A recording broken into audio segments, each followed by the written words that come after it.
قصص وشهادات عن هذه المأساة لم تروى بعد عن هذه الجريمة الفظيعة.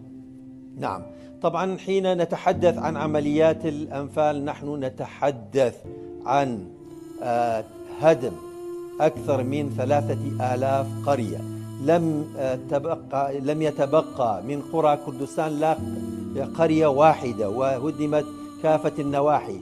كل ذلك هدمت البيوت بمدارسها ومستوصفاتها ومساجدها، وتم قتل 182 ألف، وهناك طبعا ناجين، وهناك طبعا ذوي الضحايا.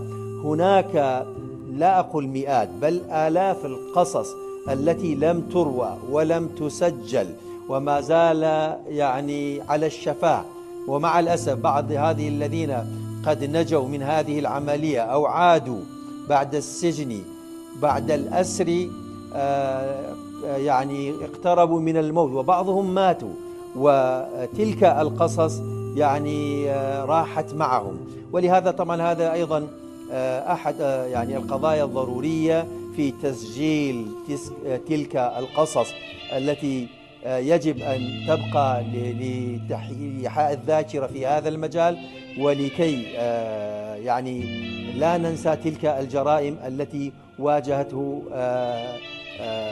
الكرد في كردستان العراق. وكذلك طبعا هناك إبادات أخرى أو جرائم حرب أو جرائم ضد الإنسانية في كافة أنحاء العراق، لكن أكبرها عبارة عن عمليات الأنفال. نحن نتحدث عن عن عشرات الآلاف من العوائل، كلهم بأطفاله والشيوخ والنساء قد يعني أبعدوا.